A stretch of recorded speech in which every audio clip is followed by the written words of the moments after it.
Buenas tardes, nosotros somos el equipo número 4 y está conformado por Ana Karen Muñoz Huizar, Anaí Rivas Ávila, Carmen Panuco Morales y su servidora Claudia Lisbeth Godina Rubalcaba. El día de hoy abordaremos los temas de ruptura prematura de membranas, amenaza de parto pretérmino, sufrimiento fetal y ovito fetal. Ruptura prematura de membranas. Se define como la pérdida de la continuidad de las membranas amnióticas con salida de líquido amniótico transvaginal que se presenta antes del inicio del trabajo de parto. Se clasifica en dos categorías generales. La primera es ruptura de membranas a término, aquella que ocurre después de las 37 semanas de gestación.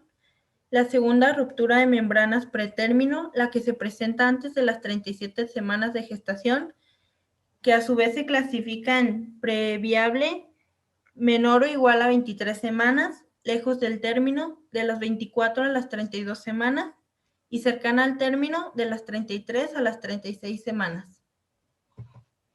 Fisiopatología.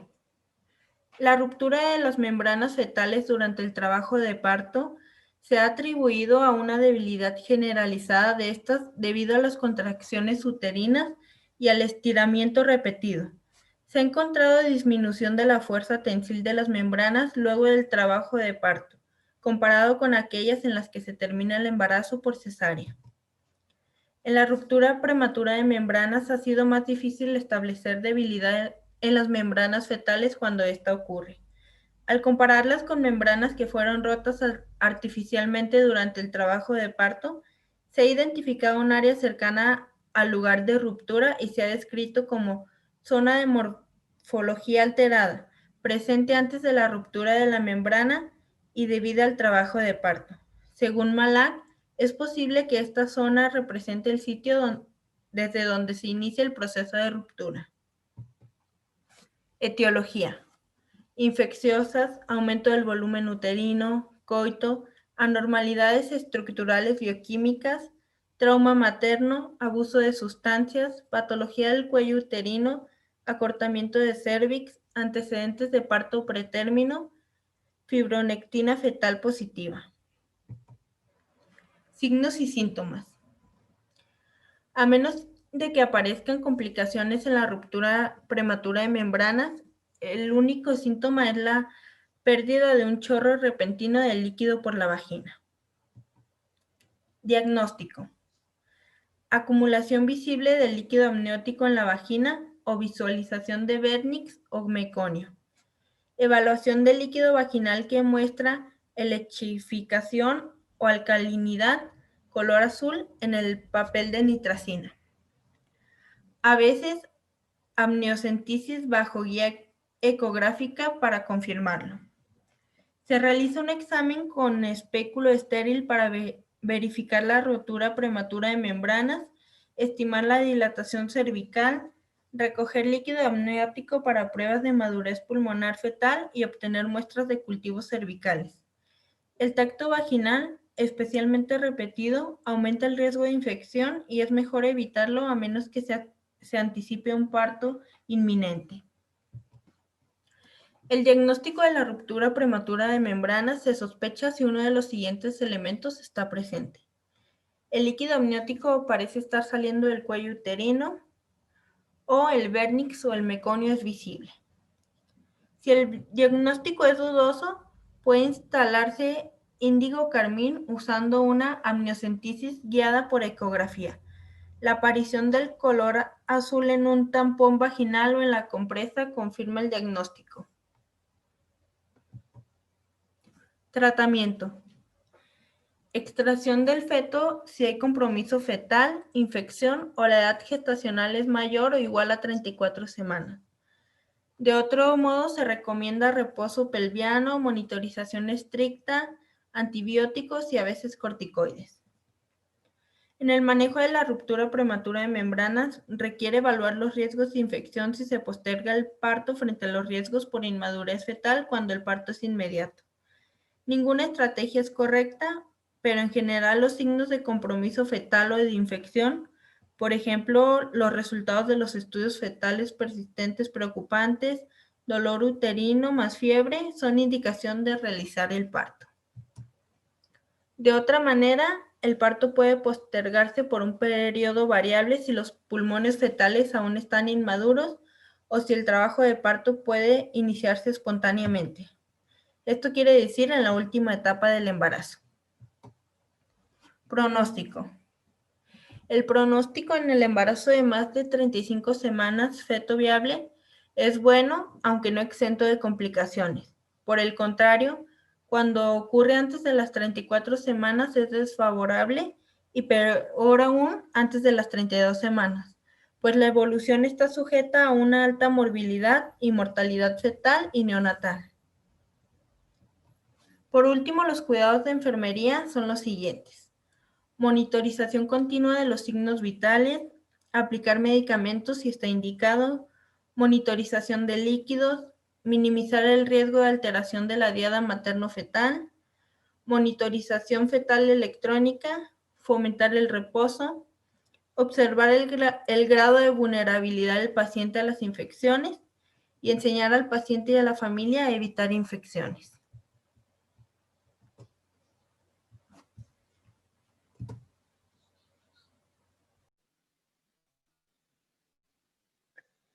La amenaza de parto pretérmino.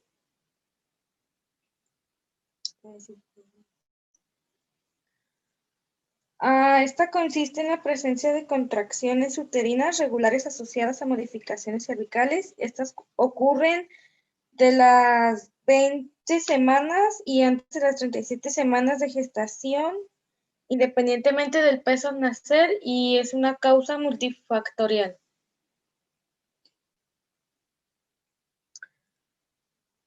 Su fisiopatología, que el trabajo de parto pretérmino es un síndrome que puede estar asociado a infección, injurias vasculares, sobredistensión uterina. Es un reconocimiento aglogénico anormal entre estrés, alteraciones hormonales u otro proceso patológico aún no descrito. Las intervenciones orientadas a corregir el intercambio de la contractibilidad uterina, cambio cervical o activación de las membranas, descuida en pacientes con parto pretérmino sin considerar los mecanismos subyacentes. Han sido responsables del limitado avance en la prevención y tratamiento del parto pretérmino. Esta es una breve revisión de la naturaleza.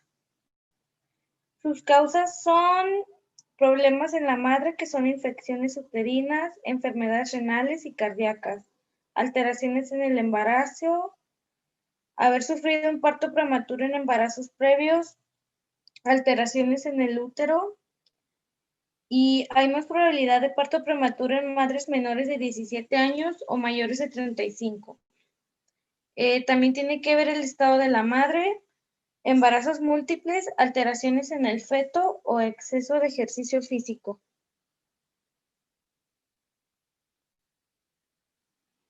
Su clasificación son prematuros extremos, menos de 28 semanas, muy prematuros de 28 a 31 semanas, prematuros moderados 32 a 33 semanas, prematuros tardíos entre las 34 y 36 semanas.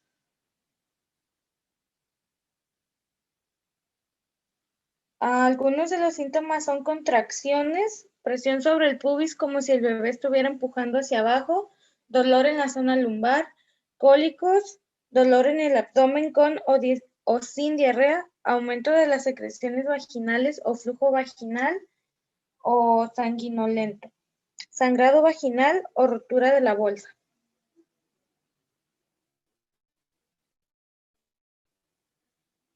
Su diagnóstico es el examen pélvico, control de útero.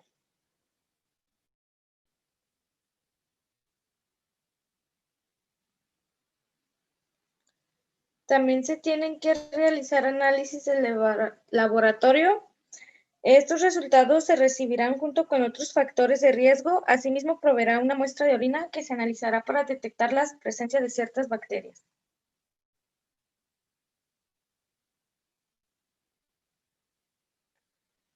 El tratamiento son los corticosteroides. Estos ayudan a promover la madurez pulmonar del bebé, el sulfato de magnesio, tocolíticos, y estos se utilizan durante 48 horas para retrasar el parto prematuro.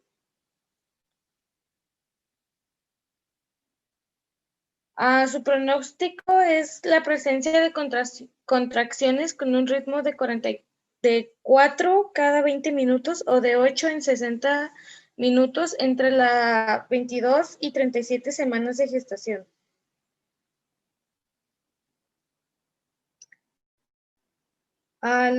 Los cuidados de enfermería serían realizar una extensa historia clínica de la paciente, controlar las constantes de la gestante y el feto y observar los síntomas, al igual informar y resolver dudas en la gestante y su familia.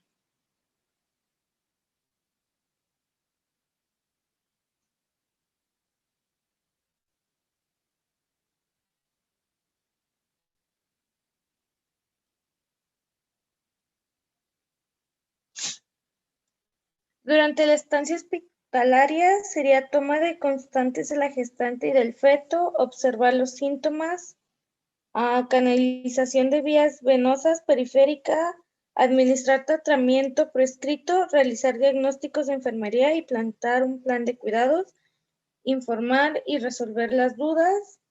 En la alta hospitalaria sería educar a la gestante en el control de los síntomas, resolver los diagnósticos de enfermería o, en su efecto, comentar con su enfermera o matrona de referencia en centro de salud, y informar y educar a la gestante y la familia sobre los cuidados que se tienen que tener.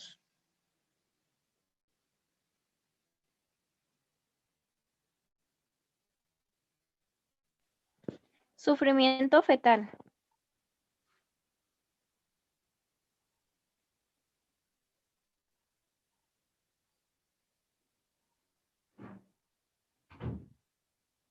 El sufrimiento fetal es una complicación infrecuente del parto. Se produce por lo general cuando el feto no ha recibido suficiente oxígeno.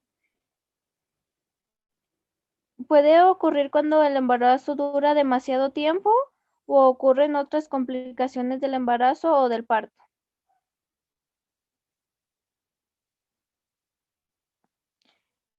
Fisiopatología. Existen dos causas básicas: las alteraciones en la eliminación del CO2, la disminución del aporte de oxígeno al feto.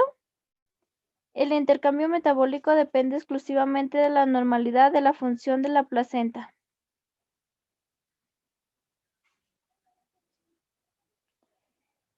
En las causas podemos encontrar diferentes. Las primeras son las causas maternas, que son hipotensión arterial, hipoxia materna, acidosis materna, hipertensión arterial.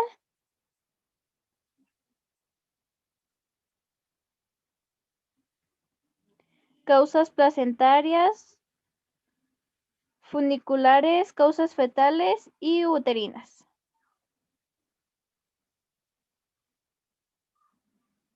Bueno, existen dos diferentes tipos de sufrimiento fetal: el agudo, que es el que se presenta durante el parto de manera inesperada, cuando al bebé no le está llegando suficiente oxígeno por medio de su mamá o la placenta.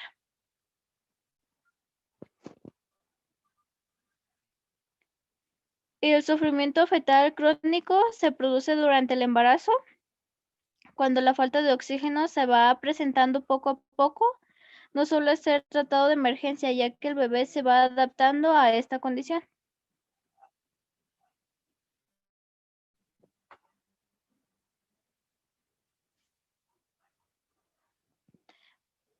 Tiene como síntomas el sangrado vaginal, disminución de movimientos fetales, cólicos, presión arterial materna.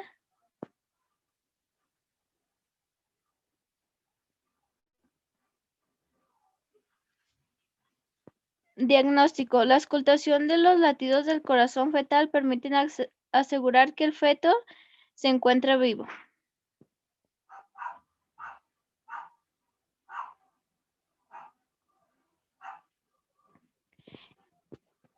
En el preparto podemos diagnosticarlo mediante el monitoreo fetal, monitoreo por contracciones uterinas, perfil biofísico, estimulación fibroacústica, ultrasonido, y en el intraparto, monitoreo electrónico por medio de la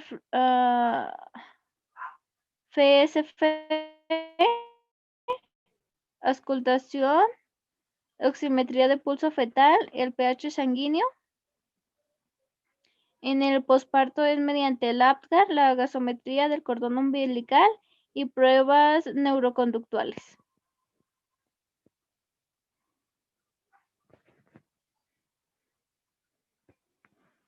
El tratamiento principal para el estado fetal inestable es la resucitación intrauterina, y algunos medios para la resucitación es cambiando de posición a la madre, hidratarla, asegurar que tenga el oxígeno adecuado.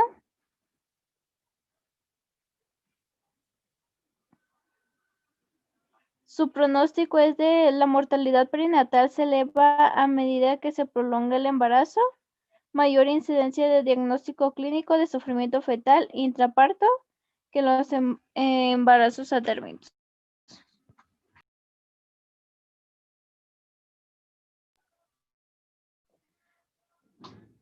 Cuidados de enfermería. Colocar a la madre de cúbito, ortocava y compresión del cordón. Retirar la infusión de oxitocina para incrementar el intercambio materno-fetal. Mantener informada a la madre y a su familia sobre la evolución del cuidado.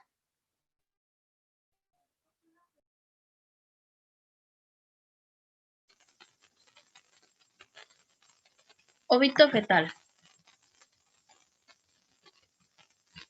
Es la defunción o fallecimiento de una persona. La Organización Mundial de la Salud define óbito fetal como la muerte fetal que ocurre en un embarazo tardío, con variaciones en cada país para el punto de corte empleado como tardío. El término periodo fetal se aplica a partir de que inicia la semana 8 después de la concepción. Es importante mencionar que la definición de aborto puede cambiar de acuerdo con la situación y legislación de cada lugar. Sin embargo, desde el punto de vista médico, aquellas pérdidas de más de 8 semanas hasta el término son estrictamente fetos y no productos u otro sinónimo coloquial.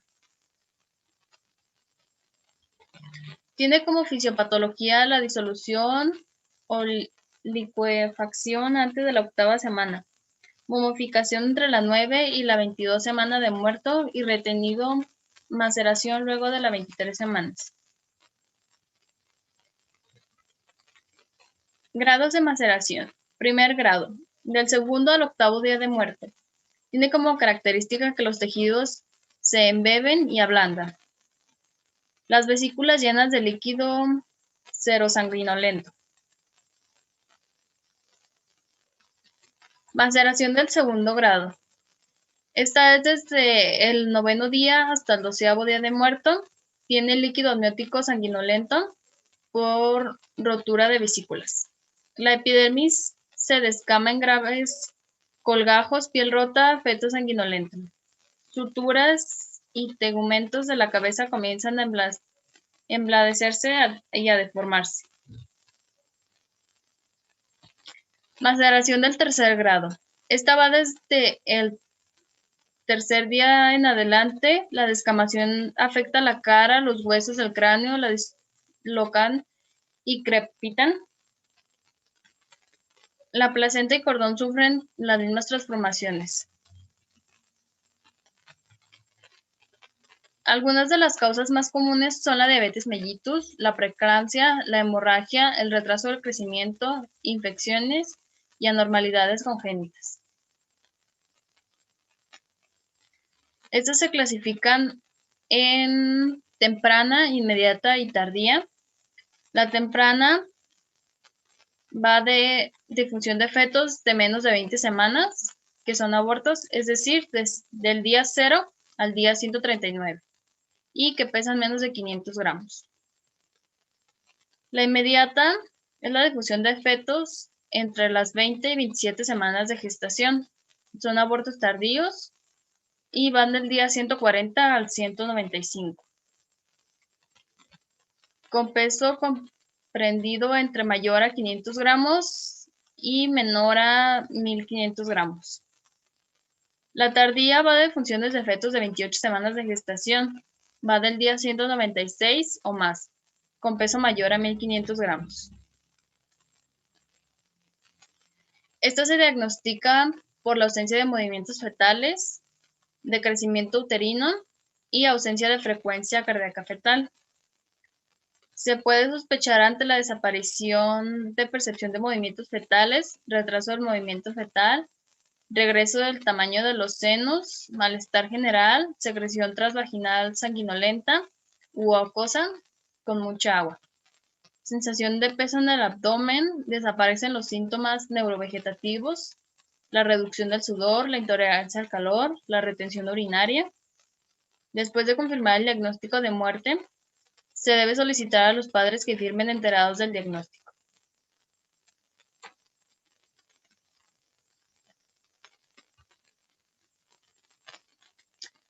Tratamiento.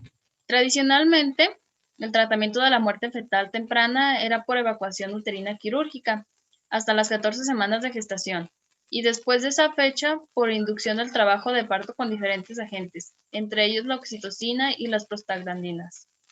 Recientemente se ha vuelto evidente que los agentes farmacológicos son efectivos para vaciar el útero en todas las edades gestacionales y son una alternativa efectiva a la evacuación quirúrgica. Según su pronóstico, construye un tercio de toda la mortalidad infantil y más del 50% de todas las muertes perinatales en los países desarrollados. Su frecuencia varía, siendo estimada en 1% de todos los embarazos. A pesar de la disminución significativa de los óbitos, en las últimas décadas sigue siendo un problema serio de salud pública, no solo por ser una condición prevalente, sino por un subregistro y ausencia de reportes confiables. Como cuidados de enfermería generales, están el establecer una relación terapéutica basada en la confianza y el respeto, demostrar empatía y calidez y sinceridad, favorecer la expresión de sentimientos, ayudar al paciente a que identifique sus puntos fuertes y reforzarlos, favorecer en el desarrollo de nuevas habilidades.